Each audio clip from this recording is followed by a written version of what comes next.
अस्सलाम वालेकुम। प्रोग्राम सहाफ़ी में मतीउल्लाह चान और आज मेरे दो ख़ास सियासी मेहमान अख्तियार वली खान तर्जमान मुस्लिम लीग नून खैबर पख्तूनख्वा और हमें ज्वाइन कर रही हैं मेंबर कौमी असम्बली रहनुमा तहरीक इंसाफ शानदाना गुलजार। बहुत शुक्रिया दोनों मेहमानों का। यूँ तो आज की बड़ी अहम खबर यह है कि पाकिस्तान की तमाम हाई कोर्ट के जजों ने बंद कमरे के इजलास में कुछ तजावीज़ मुरतब की हैं और कोई नहीं जानता वो तजावीज़ क्या हैं।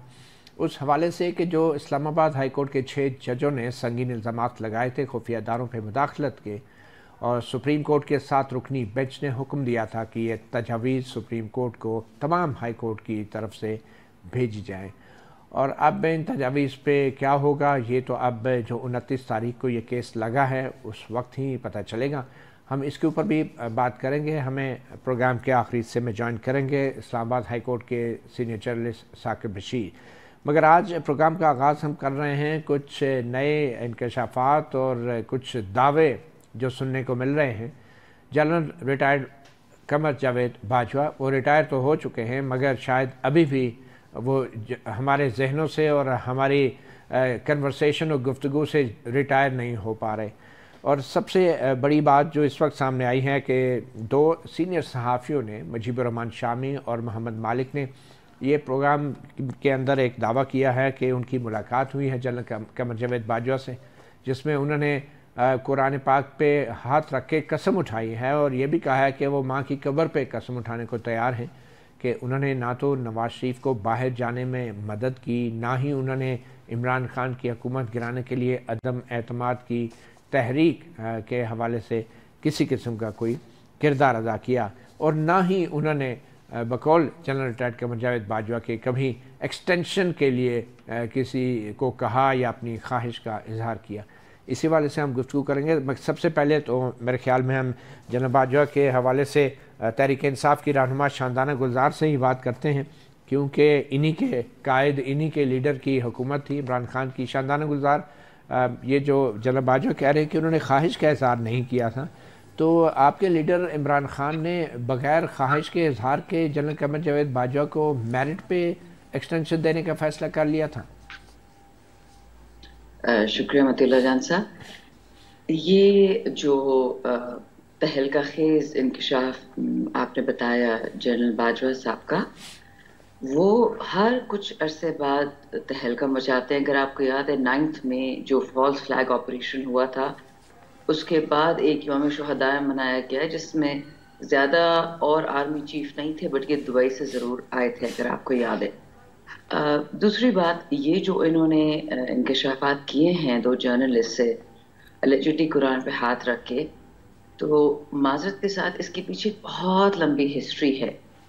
पिछले 2-2.5 साल में जितना तोड़ मरोड़ के इसको पेश किया गया है, मेरे पास इस वक्त क्लिप्स नहीं है, आप मीडिया में हैं, आप खुद वो निकाल के क्लिप देख सकते हैं। टॉकात पे सिर्फ एक साइफर के बारे में क्या कहा गया, पहले साइफर नहीं था, फिर साइफर था, फिर साइफर झूठ था।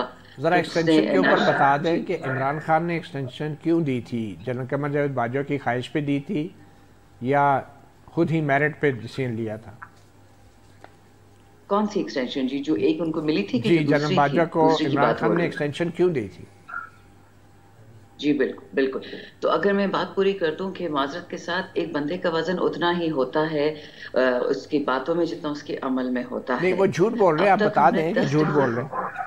नहीं, झूठ की मैं बात नहीं कर रही, मैं स्टेटमेंट्स की बात कर रही हूँ। अगर आप मुझे आराम से एक्सप्लेन करने दे तो मैं आपको सारा सामने रख देती हूँ। ये कल जो मौलाना फजलुर रहमान के इंटरव्यू हुआ है मलिक साहब के साथ, उसके बाद से ये कन्फेशन उनकी रिकॉर्ड हुई है, क्योंकि इनसे पहले भी बहुत सारी कन्फेशंस अगर आपको याद है जावेद चौधरी साहब की तरफ से आ चुकी हैं। ठीक। तीसरी बात, अगर एक्सटेंशन नहीं मांगी थी जनरल बाजवा ने, तो इमरान खान को क्या जरूरत थी उनको एक्सटेंशन देने की? इसमें जरा कोई सेंस नहीं बनता। यही तो मेरा आपसे सवाल है कि क्या जरूरत थी एक्सटेंशन देने की, क्यों दी इमरान खान ने? आपने सही सवाल रेज़ किया। उस वक्त जी बिल्कुल, उस वक्त जो हमें पता था, मैं अब नाम नहीं ले सकती, मेरी 2 कॉलीग्स हैं, खवातीन हैं, दोनों MNAs हैं, एक नून की एक पीपल्स पार्टी की। हम एक एडिशनल सेक्रेटरी के ऑफिस में बैठे हुए थे एक्सटेंशन वाले दिन, एक्सटेंशन से पहले से तो हमें पता नहीं था कि क्या है, क्योंकि हमें ना उस वक्त सीनियर क़यादत भी थी, ना मैं कोर कमेटी में थी। बट जब एक्सटेंशन हो चुकी है उस दिन, तो हम गए एडिशनल सेक्रेटरी के ऑफिस में। मेरी दोनों कॉलीग्स बड़े गम में थी और उन्होंने कहा कि काश हमने आज ये एक्सटेंशन जनरल बाजवा को ना दिया होता। अब एक पीपल पार्टी से थी, एक नून से थी, तो मुझसे हैरानगी भी हुई कि वो ये बात कर रही है। मैंने कहा आपने क्यों दी? कहती आपको पता नहीं है कि आपसे हुकूमत जा रही है? अब कोविड नहीं आया थे, मैं आपकी नवंबर दिसंबर की बात कर रही हूँ, 2019 की। मतलब ये इमरान खान ने एक्सटेंशन नहीं दी, आप कह रही हैं इमरान खान ने नहीं दी, ये पीपल पार्टी और नून लीग ने दी, आप ये कह रही हैं? जी, कहा ये गया था ऑस्टेंसिबली नहीं, पीपल्स पार्टी और नून ने ये बताया, उस टाइम की बात है। मैं अभी भी उनके नाम ले दूं, लेकिन ये बदनामी के मुतरादिफ होगा। किसी दिन चारों आपके साथ बैठ के ये बात करेंगे कि उन्होंने एक्सटेंशन हमारे साथ मिलकर क्यों दिया। हम तो सिलेक्टेड थे ना अलेजिडली, तो हमने तो दे दिया, हम तो बुरे थे। अच्छा। तो इन लोगों ने जब दिया, कोई एक जियाला नहीं बोला, कोई एक नून डेमोक्रेसी वाला नहीं बोला, वोट को इज्जत देने वाला नहीं। चले वो हुकूमत में तो नहीं थे ना, हुकूमत ने क्यों दी? हुकूमत ने तो जी हमें जो कहा गया था उस टाइम जब हम असेंबली में बैठे होते थे कि जी बहुत ज्यादा प्रेशर आ रहा है अमेरिका का और ईयू का कि हम अफगानिस्तान जनरल फैज के बगैर और जनरल बाजवा के बगैर चला नहीं पाएंगे। अभी अभी पुल आउट होने वाला है, तो हमें बहुत तकलीफ हो रही है। ये आपको इमरान खान बताते थे कि अमेरिका का प्रेशर है? ये इमरान खान बताते? मैं तो आपको बता दी, मैं तो जी कोर कमेटी का हिस्सा ही नहीं थी। तो फिर आपको किसने बताया कि अमेरिका का प्रेशर? हमें बातें देखिए जी, जिस तरह मुझे वोट ऑफ नो कॉन्फिडेंस का उड़ती उड़ाती खबरों से पता चलता था, हमें कभी भी इन कॉन्फिडेंस नहीं लेती थी सीनियर लीडरशिप। बहरहाल आप समझते हैं कि ये इमरान खान का एक गलत फैसला था बाजवा को एक्सटेंशन देने का और नहीं करना चाहिए था, आप ये समझते हैं? आई थिंक कि किसी भी सर्विसेज चीफ को अगर 3 साल दे दिए गए हैं, एक प्राइम मिनिस्टर को उसके 5 साल मिलते हैं, एक जज को उसके जो भी टाइम होता है, किसी को भी एक्सटेंशन देना, या तो खुदा न खास्ता पाकिस्तान खुद एक स्टेट ऑफ इमरजेंसी में हो, अफगानिस्तान स्टेट ऑफ इमरजेंसी में है, या यूक्रेन स्टेट ऑफ इमरजेंसी में है, या XYZ स्टेट ऑफ इमरजेंसी में है, it makes no sense to me. ये झूठ है सारा। एक्सटेंशंस इलेक्शन के थ्रू तो हो सकती है कि आप दोबारा इलेक्ट होके आज आपको अवाम लेके आए, लेकिन आई डोंट थिंक, और खान साहब की इसमें बहुत सारी स्टेटमेंट्स है माजी में कि एक्सटेंशंस नहीं होनी चाहिए। बड़ी अच्छी आपने वसूल की बात की है। अख्तियार वली खान साहब, नून लीग और पीपल्स पार्टी भी बेख्तियार थे और उनको भी एक्सटेंशन में जनरल बाजवा को देनी पड़ी और ये उनकी ख्वाहिश के बगैर थी। आप तायद करते हैं जनरल बाजवा के इस दावे की? देखें, जनरल बाजवा का जो इंकिशाफ है, मेरे ख्याल में उसमें सबसे ज़्यादा जो बड़ी चीज़ नज़र आई है वो ये आई है कि जो ये लोग कहते थे ना कि उसमें उनको अमेरिका ने कहा था कि आप जो है तो इनकी हुकूमत को टॉपल कर दो। नवाज़ शरीफ पे इल्ज़ाम इन्होंने लगाया था कि जनरल बाजवा ने बाहर भेजा है। हालांकि हम ये बात पहले कह चुके हैं कि नवाज़ शरीफ को बाहर इलाज के लिए भेजने में जनरल बाजवा का कोई किरदार नहीं था। फिर ये जो कहते थे कि ना कि इमरान की हुकूमत को गिराने में जनरल बाजवा का किरदार था, वो भी एक गलत बात थी। जेब से साइफर निकालना वो इनका एक नैरेटिव था, वो इनका एक बयानिया था, क्योंकि पौने 4 साल जो इनकी गवर्नमेंट रही है उसमें इनकी परफॉर्मेंस थी नहीं, ये कुछ डिलीवर कर नहीं पाए। मैं आपको थोड़ा सा बैकग्राउंड में लेके जाऊंगा। 2018 में जो इन्होंने 100 दिनों का प्लान दिया था कि हम 1 करोड़ नौकरियां देंगे, हम नया पाकिस्तान बनाएंगे, फिलहाल हम जनरल बाजवा की घर बना के देंगे। जनरल बाजवा के जो दावे उन पे बात कर लें, हम दूसरी तरफ भी आएंगे। सर ये बता दें कि जनरल बाजवा जो है, आपके नजदीक जनरल बाजवा एक सच्चे आदमी हैं और उन्होंने जो तीनों बातें की हैं एक्सटेंशन के ऊपर और फिर अदम के हवाले से, जनरल बाजवा चले आप सवाल पूरा कर ले, मैं जवाब देता हूं। जी, मतलब आपके नज़दीक जनरल बाजवा सच्चे आदमी हैं और उन्हें कुरान पे हाथ रख के ये बात कहने की ज़रूरत नहीं थी? जनरल बाजवा को उनके सच्चे झूठे होने से तो मेरे ख्याल में इस वक्त कोई फ़र्क नहीं पड़ता, लेकिन जनरल बाजवा ने ये भी किया है कि वो शायद एक तरफ इनको भी अच्छा करके दिखा रहे थे, दूसरी तरफ वो अपोजिशन को भी बता रहे थे कि मैं बड़ा अच्छा हूँ। मेरे ख्याल में उनका किरदार कोई ऐसा नहीं है कि आप उसको भैया वक्त कहते कि वो कोई अच्छा किरदार था, या उन्होंने, मैं तो खुद अगर आप मुझसे पूछे बजाते खुद मैं जनरल बाजवा के सियासत में किरदार का मैं मुखालिफ हूँ, मैं उसको कभी भी सपोर्ट नहीं करूँगा। जो उन्होंने 2018 में किया, जो उन्होंने RTS बिठाया, उन्होंने नॉन इलेक्टेड लोगों को असम्बली में पहुँचाया, उन्होंने इस मुल्क को एक सिलेक्टेड वजीर आज़म दिया। अगर जनरल बाजवा की सपोर्ट ना होती तो इमरान मेरे ख्याल में कौंसलर बनने के लायक नहीं था। उनकी जमात इलेक्शन जीतनी तो बहुत दूर की बात है, तो मेरे ख्याल में मैं उनकी कोई वकालत यहाँ पे नहीं कर सकता। Whatever has been done that was wrong. शानदार, जनरल बाजवा की हिमायत ना होती तो इमरान खान एक कौंसलर भी मुंतखब नहीं हो सकते थे 2018 में। ये बात तो एक तारीखी हकीकत है और ख़ुद जनरल बाजवा ने कई मौक़ों पे तस्लीम भी किया है कि इमरान खान को बड़ा सपोर्ट करते रहे और पीटीआई को लाने में इस्टेब्लिशमेंट का बड़ा किरदार रहा है 2018 में। तो आप इस बात की तायद नहीं करेंगे? देखिए, हम जैसे लोग मतीउल्लाह जान साहब, जो हम हिस्ट्री से गुजर चुके हो ना, तो हमें जनरल बाजवा के कुछ कहने या ना कहने से फ़र्क नहीं पड़ता। और अनकरीब आप देखेंगे कि इनका जो साइफर वाला दोस्त था अमेरिका में, माशाल्लाह, अब मैं क्या बताऊँ, किसी को नीची नज़र से नहीं देखना चाहिए, बट ये लोग अपना एंड आई मीन ये जो टीम है उनकी अपना झूठ सच्चा भी स्ट्रेट भी तो नहीं रख सकती ना। मैंने शुरुआत इस शो की किस मैंने बात से कही थी, अगर सच बोलेंगे ना तो फिर सारा सच बोले, सिलेक्टिव सच मत बोले। अगर आपको याद है, अभी रिसेंटली डोनाल्ड लू की हेयरिंग हुई थी कांग्रेशनल, और उसने वहाँ पे 2 डिफरेंट पर्जरीज की हैं। आप तो एक जर्नलिस्ट हैं, आप तो एक सेकंड में पिकअप कर सकते हैं। उन्होंने 2 बातें कही। एक स्टेट डिपार्टमेंट का हेड होके वो कहते हैं कि उनसे सवाल पूछा गया कि आपने जो नई हुकूमत आई है फॉर्म 47 वाली 9 फरवरी के इलेक्शन से, उसको आपने इतनी जल्दी क्यों रिकग्नाइज किया? तो आगे से डोनाल्ड लू कहता है कि जी स्टेट डिपार्टमेंट को तो प्रैक्टिस ही नहीं है किसी को रिकग्नाइज करना या रिकग्निशन विथ होल्ड करना। और 5 सेकंड के अंदर अंदर ट्विटर पे उसका जवाब आ गया। स्टेट डिपार्टमेंट की वेबसाइट से छपा हुआ एक पेज, जिसमें एक जगह पे स्टेट डिपार्टमेंट ने तालिबान यानी अफगान गवर्नमेंट से रिकग्निशन विद होल्ड की दिया, दूसरा वेनेजुएला में वो केयर टेकर की गवर्नमेंट यानी जो अनवारुल हक काकड़ की जो गुजर चुकी है उस गवर्नमेंट को रिकग्नाइज करें, और जो मड्यूरो साहब की इलेक्टेड गवर्नमेंट आ गई उसको रिकग्निशन विद होल्ड कर लिए। तो 2 झूठ तो डोनाल्ड लू के उधर ही पकड़े गए। वो जिस डिपार्टमेंट पे काम करता है उसको नहीं पता कि वो किसको रिकग्निशन दे रहा है किसको नहीं। अब उनकी हालत इसलिए खराब है साइफर पे, और ये सारा जो ड्रामा हो रहा है, ये खान साहब ने उस दिन जेल से स्टेटमेंट दी थी, ये इसेंशियली सारा कवर अप हो रहा है जनरल बाजवा के लिए कि मैं वोट ऑफ नो कॉन्फिडेंस का हिस्सा नहीं था, मुझ पे ये मत डालें। और ये गेम डीसी से चल रही है, ये डेमोक्रेट्स कर रहे हैं, इसका पीटीआई से कोई लेना देना दूर दूर तक नहीं है। अमेरिका को तो मुर्दे इल्जाम, अब आप वैसे भी अमेरिका को तो मुर्दे इल्जाम ठहरा नहीं रहे इमरान खान, आप अमेरिका को तो नहीं कह रहे कि वो साजिश में मुलव्वस हैं। लेटेस्ट क्या पोजीशन है अमेरिका के ऊपर? तो आपका कोई इल्जाम नहीं है ना, यह है अभी साजिश का? नहीं, देखिए, मैं तो अपनी पर्सनल कैपेसिटी में बात कर सकती हूँ। ना मैं पीटीआई की स्पोक पर्सन हूँ, ना मैं कोर कमेटी का हिस्सा हूँ, ना मैं एपेक्स कमेटी पॉलिटिकल में, तो अपना एक्सपीरियंस आपको बता सकती हूँ। आपके पर्सनल क्या व्यू है? क्या अमेरिका इस साजिश में मुलव्वस है? मुझे बाकायदा एक एम्बेसी बुलाया गया, मैं आपको सारी कड़ी बता देती हूँ। मुझे एक एम्बेसी बुलाया गया, मुझे कहा गया कि आपको 2 लोग चाहते हैं कि आप पार्टी छोड़ दें और आप या नून में चली जाएं या पीपल में। अच्छा। और अगर वो आपको नहीं पसंद तो खटक तरीन के ये किस डिप्लोमेट ने आपसे ये बात की?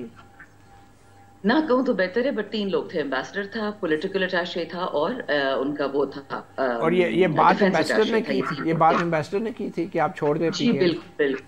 अच्छा जी बिल्कुल। तो आपने ये बात जब इमरान खान को बताई तो फिर आप पीछे क्यों हट गई है पीटीआई? मैंने खान साहब को नहीं बताई थी, मैंने असद कैसर को बताई थी, परवेज खटक को बताई थी, असद उमर को बताई थी, जो 3 उस वक्त हमारे हेड्स थे। अच्छा, इसके बाद एक छोटी सी शानदाना, यहाँ पे एक छोटी सी ब्रेक लेते हैं, फिर वापस आपके पास आते हैं। श्योर। वेलकम बैक सहाफ़ी प्रोग्राम में। अख्तियार वली खान साहब, आपकी पार्टी के अंदर काफ़ी इख्तलाफात और झगड़े कुछ सामने आ रहे हैं। जावेद लतीफ़ कहते हैं 90 करोड़ रुपया लगा इलेक्शंस में, और राना सनाउल्लाह ने कहा ऐसी कोई बात नहीं हुई, वो राना तनवीर जीत गए इसलिए उन्हें शायद गुस्सा है। आप किस तरफ खड़े हैं? देखिए, मैं तो अपनी पार्टी के साथ और जमहूरियत के साथ खड़ा हूँ। जावेद लतीफ़ साहब जो हैं वो हमारी पार्टी के, हम एक उम्र के, या वो मुझसे थोड़े सीनियर होंगे, हम एक साथ स्टूडेंट फेडरेशन में रहे हैं, हम एक साथ यूथ विंग में रहे हैं, हम एक साथ मदर लीग में फिर प्रमोट हुए हैं। तो सही कौन है? वो जो अपनी बात करते हैं मेरे ख्याल में वो खुद एक जी दोनों में से सही कौन है, राना सनाउल्लाह या जावेद लतीफ़? वो अपनी बात मेरे ख्याल में अगर खुद एक्सप्लेन करें तो वो ज़्यादा बेहतर है, क्योंकि वो पार्टी के स्पोक्स पर्सन नहीं है। वो अपनी पर्सनल कैपेसिटी में जो कह रहे हैं वो उसकी खुद रिस्पॉन्सिबिलिटी ले सकते हैं, वो ज़्यादा बेहतर है, उसकी तशरीह वही बेहतर तरीके से कर सकते हैं। अच्छा, हाँ, ये इरफान बात है सदीकी साहब ने भी एक बात की थी, इरफान सदीकी साहब ने, कि नवाज शरीफ तो वज़ीर आज़म कभी बनना ही नहीं चाहते थे, तो बड़े बड़े इश्तिहारात जो दिए थे वज़ीर आज़म नवाज शरीफ के, वो सही बात थी या गलत थी? क्या वो धोखा नहीं था? देखिए, इरफान सदीकी साहब हमारे एक सीनियर मेंबर हैं, उनकी बात अपनी जगह पर, लेकिन इसमें कोई शक नहीं है कि अगर पार्टी के पास 2/3 अक्सरियत आती, बहुत बड़ी मैंडेट हमारे पास आता, तो डेफिनेटली नवाज शरीफ साहब हमारे फिर वज़ीर आज़म के उम्मीदवार होते। लेकिन नवाज शरीफ ने ये 4-5 दिन पहले ये बात, या एक हफ़्ता कबल इलेक्शन से वाज़ेह कर दी थी कि अगर सादा अक्सरियत भी नहीं मिली तो फिर पार्टी फैसला करेगी कि वज़ीर आज़म कौन बनेगा। तो उसका मतलब ही यही था कि फिर नवाज शरीफ खुद वज़ीर आज़म नहीं बनेंगे। यही खुली बात है और यही हकीकत है, इसमें कोई दूसरी राय नहीं है। आप इसको यहाँ से देखें, वहाँ से देखें, हकीकत यही है। लेकिन इसमें मैं आपको एक बात बताता हूँ कि जिस तरह अभी पीछे मैम ने बात की ना, डोनाल्ड लू का इन्होंने हवाला दिया, तो देखिए डोनाल्ड लू अगर वहाँ पर जाके ये कहते हैं कि झूठ बोल रहे हैं, तो अगर वो भी झूठा है, बाजवा भी झूठा है, मतलब सारी पार्टियां झूठी हैं, तो इसका ये मतलब है कि सिर्फ आप ही सच बोल रहे हैं। इस तरह नहीं है, इस तरह हो नहीं सकता। देखिए, सीधी बात यह है कि आपके पास दिखाने को पब्लिक को 2024 में कुछ था भी नहीं। 2022 में जब आपकी गवर्नमेंट गई तो आप अपने मैनिफेस्टो पर अमल दरामद नहीं कर सके थे। आपने खैबर पख्तूनख्वा में नया पख्तूनख्वा नहीं बनाया था 10 सालों में, तो आप नया पाकिस्तान पौने 4 साल में किस तरह बना रहे? बल्ले का निशान भी चला गया था, अगर झूठ पे आओ, वो बल्ले का निशान भी चला गया ना, ये बड़ी बात होती है ना। तो ना करते ना, ये शरारतें ना करते, गैर कानूनी काम ना करते, किससे शरारत की? पार्टी बड़ी डेमोक्रेसी की बात करते हैं तो फिर इनको बल्ले का निशान भी मिल जाता। 190 मिलियन पाउंड के केस में अगर एक बंदा जेल में है तो ये तो नहीं है ना कि वो चिल्ला काट के आए थे तबलीगी मरकज से और उसको जेल में डाल दिया गया। तो अगर चोरी नहीं करते, डकैती नहीं करते, वो करप्शन नहीं करते, तो उनको जेल में कौन डालता? बात सारी ये है कि देखिए, टीवी पर बैठकर झूठ बोलने से बेहतर है कि बंदा सच बात कर ले। पीटीआई डिलीवर कर सकी, नहीं किया। कोई चीज डिलीवर कर, अपने मैनिफेस्टो में कोई एक चीज बताएं। आपने, इनके लीडर ने यह वादा किया था कि मैं जहर खा लूंगा, खुदकुशी कर लूंगा, कर्जा नहीं लूंगा। पाकिस्तान की हिस्ट्री का सबसे बड़ा कर्जा इमरान खान ने लिया, क्या यह हकीकत नहीं है? उन्होंने बोला था कि मैं पाकिस्तान के ग्रीन पासपोर्ट की इज्जत बढ़ाऊंगा। क्या सऊदीया के साथ, चाइना के साथ, किसी मुल्क के साथ, अमेरिका के साथ कोई ताल्लुक आपका ठीक रहा? किसी पड़ोसी के साथ? पूरी दुनिया में आप अकेले रह गए थे, तो आपको लोग क्यों वोट देते? यहां पर खैबर पख्तूनख्वा में ये 11वां साल है इनकी हुकूमत है। कल का इलेक्शन आपने देख लिया, आपने देख लिया। यहां से सोशल मीडिया इन्फ्लुएंसर्स भर्ती करके, सरकारी खजाने से पैसे उठा के, सेहत कार्ड के पैसे उठा के एसएमआईज पर, सोशल मीडिया इन्फ्लुएंसर पर लगाए जाते हैं। सोशल मीडिया के डेस्क को पाकिस्तान, लाहौर, कराची, फैसलाबाद, इंडिया, अफगानिस्तान, अमेरिका और यूके में बैठकर उनको फीड किया जाता है। चलें, ये सारी वजूहात और सोशल मीडिया की पार्टी है, यही पर इनकी हुकूमत है। अख्तियार वली साहब, ये सारी वजूहात आपने जो बताई, इससे तो ये साबित होता है कि नवाज शरीफ साहब ने जो वज़ीर आज़म ना बनने का फैसला किया है वो शायद एक दुरुस्त फैसला था। तो शानदाना, आपने सुना अख्तियार वली साहब को, आप कुछ कहना चाहेंगे? देखिए, किसी भी पार्टी को जिसमें प्राइम मिनिस्टर भाई हो, चीफ मिनिस्टर पंजाब सबसे बड़े सूबे का बेटी हो, पार्टी सारी अपर एशेलॉन्स, चाहे वो पीपल्स पार्टी है, चाहे वो एफ है, चाहे वो नून है, आप उनको डेमोक्रेसी तो any stretch of the imagination से नहीं कह सकते। पॉलिटिकल पार्टी क्लेप्टोक्रेसी जरूर हैं, और शायद आपको मुझे इस पर ज़्यादा ही पता हो कि नून लीग ने बाकायदा एक अमेंडमेंट पास करवाई थी नेशनल असेंबली से, जो फिर फेल होगी। कॉन्स्टिट्यूशनल अमेंडमेंट थी जो सेनेट में जाके फेल होगी, क्योंकि बहुत शौक था इन लोगों को पाकिस्तान की फर्स्ट रॉयल फैमिली बनने का। तो डेमोक्रेसी की तो उधर ही मौत हो गई, माजरत के साथ। दूसरी बात, हम डिस्कशन जनरल बाजवा की कर रहे थे, और इट्स इंटरेस्टिंग कि जनरल बाजवा की सफाई करने के लिए मेरे बेचारे भाई, एंड आई डोंट ब्लेम है, मुश्किल काम है जनरल बाजवा की सफाई करना, क्योंकि उन्होंने तो पहले खुद जलसे में मियाँ साहब के अल्फाज हैं, पीछे ग्रीन का कोई रंग लगा हुआ है और आगे से वो तकरीर कर रहे हैं। प्लीज मुझे बात तो करने दे, मैंने आपको इंटरप्ट नहीं किया। नहीं, मैंने सफाई नहीं की, आप बात मेरी तर्जुमानी आप गलत तरीके से ना करें ना। चलो ठीक है, वैसे आप दोनों ही कर रहे हैं, वैसे तो आप दोनों ही जनरल बाजवा की हिमायत करते रहे और आप दोनों ही आप उनकी मुखालफत कर रहे हैं। बहरहाल anyway Shandana, please go ahead, let me complete. हाँ जी प्लीज। सो माजरत के साथ, इन लोगों को लगता है ना ये जो टिकटॉक की हुकूमत चल रही है और जो लोग माशाल्लाह इनके लीडर्स खुद ये कहते हैं कि हम तो पावरफुल लोगों को वीडियो से ब्लैकमेल करते हैं, बाप बेटी शाम को मिल के देखते हैं वीडियोस की किसकी के तौबा तौबा कैसी वीडियोस हैं। शानदाना, वैसे माजरत के साथ आपको इस तरह की बातें जेब नहीं देती। शानदाना, आपको इस तरह की बातें जेब नहीं देती। देखिए, आप खुद एक माँ होंगी, आप खुद एक बहन होंगी, बेटी होंगी, आप माँ बाप के साथ ऐसी चीजें तो नहीं देखती ना, तो आपको ये बात नहीं करनी चाहिए। नहीं, ये मैंने तो बात नहीं की, आप वो वीडियो दिखा लें। आपने कुछ बात गलत की है। और दूसरी बात ये है कि देखें, ये वीडियोस के हवाले से तो खान साहब पे भी इल्जाम लगा, तैयबा गुल ने लगाया कि वीडियो को ब्लैकमेल के लिए इस्तेमाल करते रहे। जी please, Either you ask the question or I'll respond. ऐसे तो नहीं हो सकता। आप प्लीज गो अहेड। आपने कुछ बात की थी जो काबिल एतराज थी, इसलिए मैंने पॉइंट आउट कर दिया।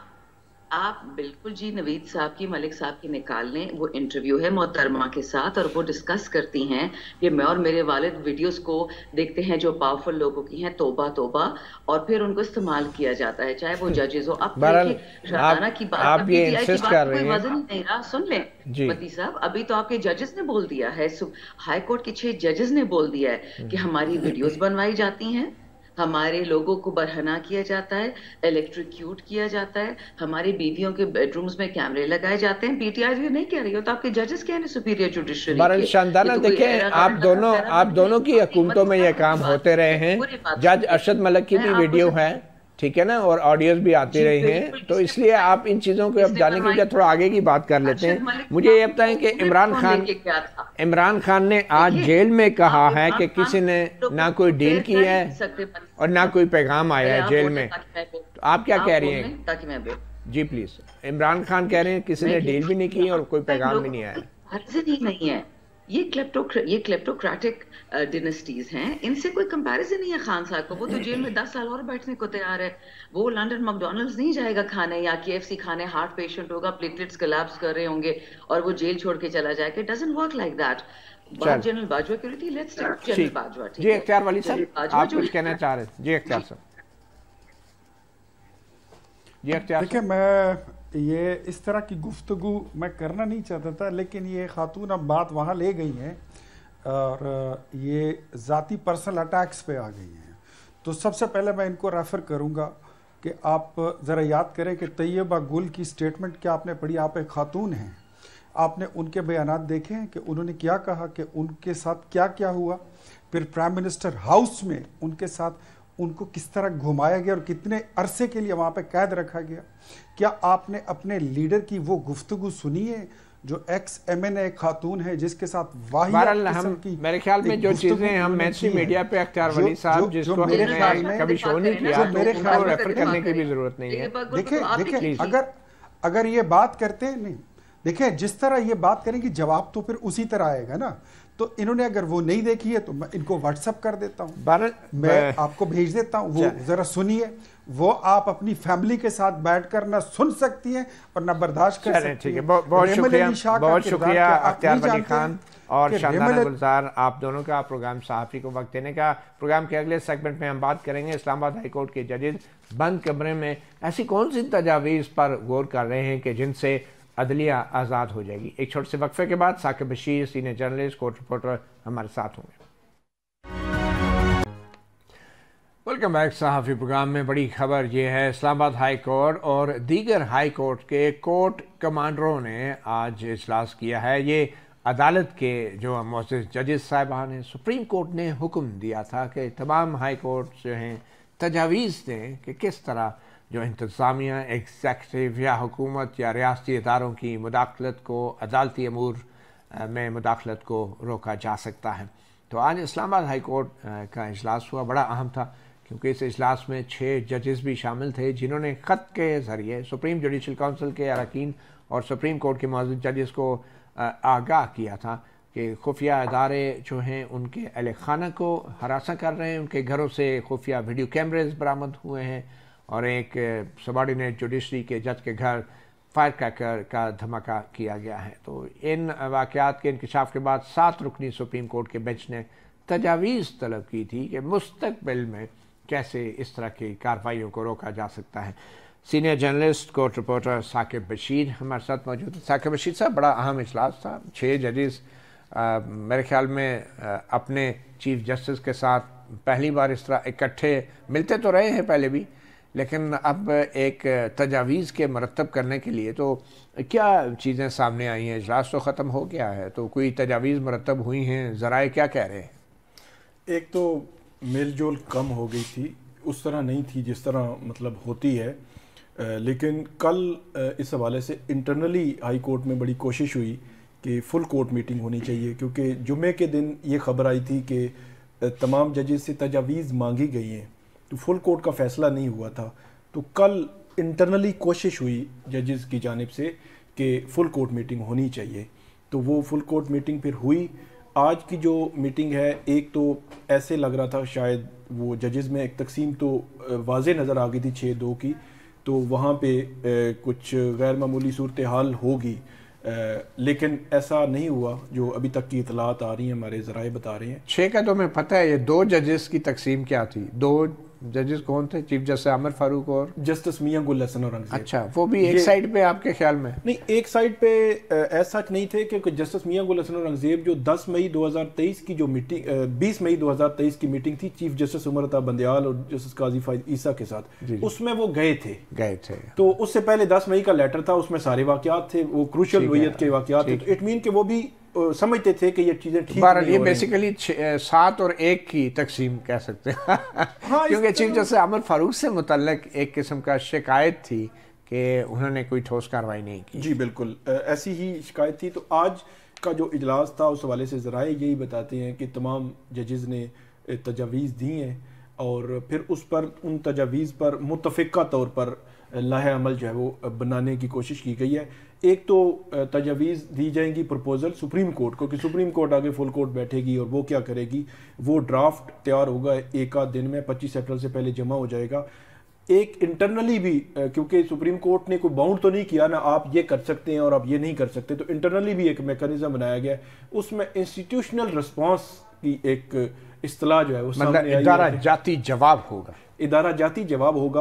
हाँ। कि अगर किसी एक जज के साथ भी इस किस्म का कोई मामला होता है और वो जज सिविल जज हो, सेशन जज हो या हाई कोर्ट का जज हो, तो उसका इदारा जाती एक रिस्पॉन्स जो है वो अच्छा, एक तो इदारा जाती जवाब से तासुर मिलता है कि जैसे तमाम जजेस इकट्ठे हो जाएंगे, एहतजाज करेंगे, कोई प्रोटेस्ट होगा, क्योंकि इदारा जाती जवाब से ज़्यादा तो आइन और कानून के मुताबिक एक्शन का बात होनी चाहिए। ये अदालतें हैं, कोई सारी बातें यूनियन तो है नहीं कि जवाब होगा या इंस्टीट्यूशनल रिस्पांस होगा, तो ये आइन और कानून के मुताबिक ही होगा ना, जो कुछ भी होगा। नहीं, वो बिल्कुल आइन और कानून के मुताबिक ही होगा।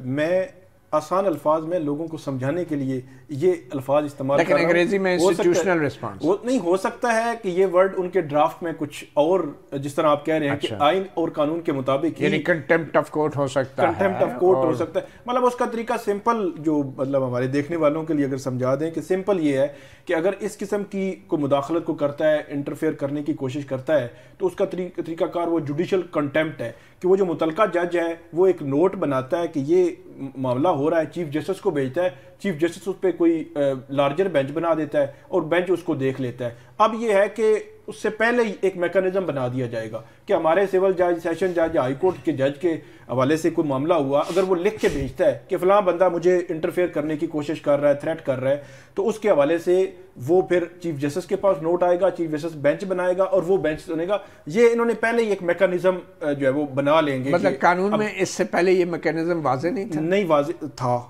बिल्कुल था, वाजे था, बिल्कुल वाजे था, बिल्कुल वाजे था। तो फिर अभी और जो 10 मई 2023 का जो लेटर अगर आप देखें, उस लेटर में क्या मांग रहे हैं वो जजेस, वो जो 6 जजेस थे उन्होंने यही लिखा था कि कंटेम्प्ट की कार्रवाई शुरू की जाए।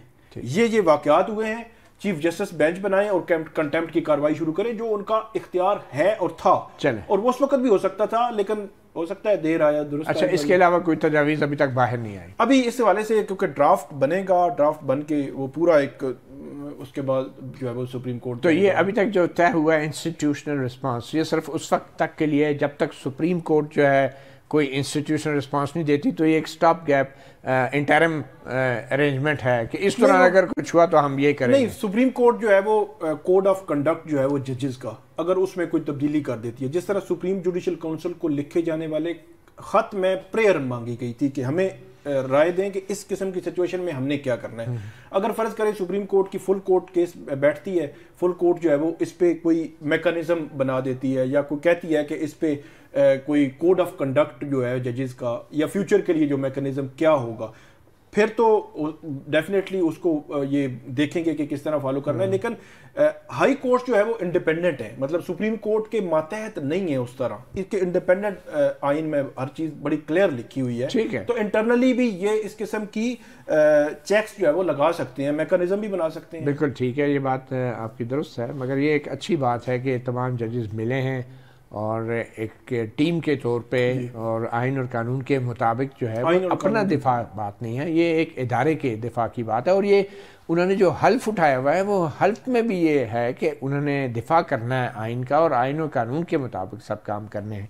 ज़ाब्ता अखलाक में मालूम नहीं और कितनी तरामीम होंगी तो अदलिया आज़ाद होगी, मगर इसमें कोई शक नहीं है। साकिब रशीद साहब, आप कोर्ट रिपोर्टिंग भी करते रहे, आपके ख्याल में कोई 1, 2, 3 तजावीज़ कि आइंदा अगर कोई ऐसा वाक़या हो तो एक जज को क्या करना चाहिए? मेरा ख्याल है वही जो बात हम डिस्कस कर रहे हैं कि हमने आइन और कानून के मुताबिक ही आगे चलना है, कि अभी तक की वो जो सूरत हाल है, जो सिचुएशन है, उस सिचुएशन में मेरा ये ख्याल है कि 10 मई 2023 की बात है, अगर उससे पहले भी जिस दिन कोई एक सिंगल वाक़या हुआ था उसको अगर रिपोर्ट किया गया था चीफ जस्टिस के पास, उसी दिन उस पे को फुल कोर्ट बुला के इवन मतलब समझते कि यार ये एक एक्शन, फौरी एक्शन, गैर मामूली सूरत हाल है, इस पे फौरन एक्शन होगा। देखे ना, तो आज ये दिन हमें ना देखना पड़ता। बुनियादी तौर पर 25 मार्च के उस खत ने पूरी अदलिया को बिल्कुल जो है वो कर दिया है, क्योंकि जिससा लापता अफराद केसेस में कुछ नहीं हो सकता, जिससा सहाफ़ियों के साथ जो मामलात होते हैं उनमें भी कोई इन्वेस्टिगेशन नहीं होती। अब जजों के साथ मामलात में खुद सुप्रीम कोर्ट भी बज़ाहिर बराह रास्त इन्वेस्टिगेशन की तरफ नहीं जाना चाह रही, तो ये इन्वेस्टिगेशन तो बड़ी ज़रूरी है। तो मेरे जहन में तो यह है कि 2 चीज़ें ज़रूर होनी चाहिए। एक तो जज के साथ ज़ाती तौर पर कोई वाक़या होता है तो उसको एक ईमेल जनरेट करनी चाहिए अपने चीफ जस्टिस के नाम पे, और वो ईमेल जो है एक इलेक्ट्रॉनिक एविडेंस होता है, उसमें डेट और टाइम आ जाता है और तमाम वाक़यात लिखते हैं। दूसरा, पुलिस को रिपोर्ट करना चाहिए, फौरी तौर पे FIR एक कटनी चाहिए और उसकी बेसिक जो एविडेंस है उसको इमीडिएटली कलेक्ट करना चाहिए, ये बड़ा इंपॉर्टेंट है। और तीसरा, ऑब्वियसली फिर एक कंटेम्प्ट ऑफ कोर्ट की पावर्स हैं जो जजेस को करनी चाहिए और ये मामला पब्लिक करने चाहिए ताकि लोगों की तरफ से भी सपोर्ट आए, और पब्लिक सपोर्ट के बगैर अदलिया भी जो है मुश्किल फ़ैसले नहीं कर सकती। तो ये कुछ बेसिक चीज़ें जो मेरे ख्याल में इसके लिए ना तो ज़ाब्ता अखलाक में तरमीम की ज़रूरत है, ना किसी नया आइन और कानून बनाने की ज़रूरत है। मुल्क का आइन जो है और मुल्क का जो कानून है और जो जजों का ज़ाब्ता अखलाक है उसमें बहुत बात है। और ये ज़ाब्ता अखलाक सिर्फ जजों को नहीं पढ़ाना चाहिए, उन इदारों को भी पढ़ाना चाहिए, उनके सिलेबस में भी पढ़ाना चाहिए कि जिन इदारों पे इल्ज़ाम लगता है जजों को हरासा करने के हवाले से। तो ये ज़ाब्ता अखलाक जो है जजेस का, ये तमाम जो फ्रीकेन हैं या स्टेक होल्डर हैं उन सारों को पढ़ाना चाहिए। अब देखिए, ये अगर आज मीटिंग दोबारा तो नहीं होगी, अब मेरे ख्याल में फुल कोर्ट की मीटिंग हो चुकी है। और एक चीज़ और मैं ऐड कर दूं कि इंटरनली हमारे ज़राए ये भी बता रहे हैं कि high court, Islamabad high court के अंदर कि आइंदा से अगर कोई ऐसी सिचुएशन बनती है तो उस पर कोई एडमिनिस्ट्रेटिव कमेटी देखेगी। अगर मामला कोई अहम नोयत का हुआ तो हम फुल कोर्ट भी बुला लिया करेंगे ताकि ये 25 मार्च लेटर वाली सिचुएशन दोबारा से जो है वो उस पर नौबत ना आए। बारह अब ये नौबत जुडिशल काउंसिल की तरफ तो शायद ना जाए। मामला चीफ जस्टिस आमिर फारूक ने नॉर्मलाइज कर लिए, उनसे जो गिले शिकवे थे वो शायद आज दूर हो गए। तो अब वो शायद चीफ जस्टिस आमिर फारूक पे जो पहले एक बोझ था कि उन्होंने कुछ नहीं किया या किया तो एक फ़ोन की थी सिर्फ, तो जो नहीं करनी चाहिए थी। उसमें और भी काफ़ी इशूज़ हैं। मेरा ख्याल है चीज़ें अब ऐसा नहीं है कि वो पहले की तरह ही चलेंगी। मतलब उसमें जो बेंचेस की तश्कील है, फिक्सेशन ऑफ केसेस है, वो मामला भी तय हुए, हाई कोर्ट के अंदर एंट्री के मामलात हैं, काफ़ी चीज़ें हैं जो अब उसमें अब एक ज़राए हमारे ये भी बता रहे हैं कि आइंदा आने वाले दिनों में हाई कोर्ट मुख्तलिफ शायद नज़र आएगी। चले अल्लाह करे मुख्तलिफ जितने भी हो, लेकिन बेहतर नज़र आनी चाहिए और आज़ाद नज़र आनी चाहिए। और इसमें जो लापता अफराद के मामलात हैं और जो गरीब लोगों के केसेस हैं उनके ऊपर भी जल्द फैसला होना चाहिए। अच्छा, क्विकली बलूचिस्तान में एक नई डेवलपमेंट हो रही हैं और हम देख रहे हैं कि बलूचिस्तान के जो नए चीफ़ जस्टिस हैं, चीफ़ जस्टिस हाशिम काकड़, उन्होंने एक तकरीर में कुछ ऐसी बातें की हैं कि जिसकी वजह से हुकूमत को परेशानी हुई है। और इसमें उन्होंने ये कहा है कि सबसे बड़ा मसला जो है वो लापता अफराद का मसला है बलूचिस्तान में, और हमारे बच्चों की मसकशुदा लाशें मिलती हैं, हमारे सूबे के नौजवान लापता हो जाते हैं, इनके ख़ानदान को उनके बारे में कोई इल्म तक नहीं होता। इसी तरह गैरत के नाम पर बेगुनाह लोगों को मार दिया जाता है। चीफ जस्टिस ने यह भी कहा कि ये तो खैर एक बड़ी ही एक जेन्युइन केसेस हैं जो पेंडिंग है पूरे पाकिस्तान की अदालतों में लापता अफराद के, बशमूल सुप्रीम कोर्ट के, मगर उन्होंने जो आगे कुछ बातें की हैं वो बड़ी ही परेशान कुन हैं, क्योंकि हाई कोर्ट को ये सो मोटो अख्तियारात तो है नहीं कि किसी को भी बुला लिया कि ये क्या हो रहा है वो क्या हो रहा है। और वैसे भी अब सो मोटो के अख्तियारात तो सुप्रीम कोर्ट के चीफ जस्टिस को भी नहीं है, अब तो कमेटी बन गई है। मगर chief justice Balochistan high court Hashim Kakar ने अपनी तकरीर में ये भी कहना शुरू कर दिया है कि बलूचिस्तान हाई कोर्ट के मुताबिक चमन मास्टर प्लान प्रोजेक्ट पर 1 अरब 79 करोड़ रुपए खर्च हो चुके हैं। प्रोजेक्ट के मुताबिक 550 दुकानें, cold storage, warehouses, 1200 truck terminal समेत आलमी तर्ज की सब्जी मंडी का क़याम अमल में लाना था। ये chief justice Balochistan high court कह रहे हैं तकरीर में, ये किसी की ज़ाती मिल्कियत नहीं, ये अवाम का पैसा है। चीफ जस्टिस हाशिम काकड़ ने बताया कि उन्होंने एडिशनल चीफ सेक्रेटरी बलूचिस्तान को 1 महीने में प्रोजेक्ट्स पर अमल दरामद कराने की हदायत की है। अब मालूम नहीं है हदायत अदालत में की है, किस केस में की है, या तकरीर में की है, या टेलीफोन पे की है। और 10 दिन बाद चमन और 15 दिन बाद मंगूचर का दौरा करूँगा। मुझे ये दोनों मंसूबों पे अमल दरामद होता नज़र आना चाहिए। मैं मसाइल के हल के लिए कभी भी गफलत का मुर्तकब नहीं हूँगा। ये बड़ी ही अजीब बात है एक हाई कोर्ट के चीफ जस्टिस की तरफ से। वो लगता है ये वज़ीर आला की तकरीर थी। आम हालात में किसी चीफ जस्टिस को तो इस तरह की ना तो हदायत देनी चाहिए हुकूमतों को तरक्याती मामलात में, ना मुदाखलत करनी चाहिए। तो आप इसे कैसे देख रहे हैं? नहीं, बिल्कुल बड़ी क्लैरिटी है कि जो काम वज़ीर आला सूबे के वज़ीर आला का है उसे करने दें। अगर आपके पास कोई आपकी जुरिस्डिक्शन में आइन और कानून के मुताबिक कोई ऐसी चीज़ नज़र आ रही है तो आपने उसको उस तनाजुर में देखना है। जो इसके डेवलपमेंटल जो प्रोजेक्ट्स हैं उनको देखना किसी चीफ जस्टिस का काम बिल्कुल भी नहीं है। और ऐसा तो इससे कबल भी जब ये साबिक चीफ जस्टिस साकिब निसार थे इस तरह की इंटरफेरेंस वो करते थे तो डैम फंड बना लिया, अस्पतालों के दौरे और छापे। मेरा ख्याल है कि जो चीफ जस्टिस जो है वो जो लापता अफराद जैसे जेन्युइन इश्यूज जो है, जो पेंडिंग केसेस हैं, जो जेन्युइन इश्यूज हैं, उन पे जरूर उनको फोकस करना चाहिए, उन पे टाइम देना चाहिए, उनको देखना चाहिए कि उनको कैसे रिजॉल्व करना है कि इस जो लापता अफराद वाला मामला इसको रिजॉल्व किया जाए, लोग अपने प्यारों तक पहुंचे, लापता जो हो रहे हैं, जो कर रहे हैं, उनके खिलाफ एक्शन हो। ये सारी चीजें करने वाली हैं। डेवलपमेंटल प्रोजेक्ट्स की तरफ कहाँ आ गए हैं तरक्याती काम? अब मुझे तो लगता है कि शायद साकिब निसार साहब कहीं बलूचिस्तान से तो नहीं दौरा करके आ गए। बट एनीवे, ज़्यादा अहम बात यह है साकिब बशीर साहब कि हाल ही में चीफ जस्टिस का भी एक ख़त मंजर आम पे आया है, चीफ जस्टिस काजी फाजीसा का, जिसमें उन्होंने लाहौर में जो सरकारी जजेस की रहशगाह हैं उनके बाहर बने हुए सिक्योरिटी गार्ड रूम्स जो हैं उन पे उन्होंने एतराज़ किया है रजिस्ट्रार के ज़रिए कि भाई ये क्यों सरकारी खर्चा किया जा रहा है। और वो ख़त मंजर आम पे आया है और उन्होंने मालूमात तलब की हैं। तो ये इस तरह के मामलात हैं कि अगर चीफ जस्टिस ऑफ पाकिस्तान ये कर रहे हैं तो ऑब्वियसली हाई कोर्ट के चीफ जस्टिस कहेंगे थोड़ा बहुत तो हम भी अख्तियार रखते हैं, तो फिर वो भी इस तरह के मामलात में मुदाखलत करेंगे, जो किसी सूरत भी मैं समझता हूँ ना तो अदलिया के लिए मुनासिब है और ना ही हुकूमत के लिए मुनासिब है। तो आपके ख्याल में? आज की खबर है कि 31 मार्च तक 57,181 केसेस जो है वो ज़ेरे इल्तवा हैं और पहले 3 माह में 1537 केसेस का इजाफा हुआ है। वहाँ जो इल्तवा है वो सुप्रीम कोर्ट में एक तारीखी जो है वो शक्ल इख्तियार कर बुलंद तरीन सतह पे पहुँच चुका है।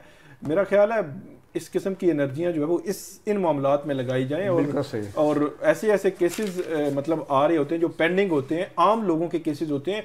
बहुत सारे ऐसे लोग होते हैं जो अपनी सजाएं पूरी कर चुके हैं, उनके केसेस नहीं लगे, जेल पटिशन है। मतलब इतनी बड़ी ही एक अजीब सूरत हाल है। बहुत शुक्रिया साकिब बशीर। आप इतना ही कहेंगे कि खिड़की से बाहर ज़रूर देखें मगर अपने घर के अंदर भी तवज्जो ज़रूर रहनी चाहिए। सहाफ़ी प्रोग्राम से इतना ही, इजाज़त दीजिए, अल्लाह हाफ़िज़।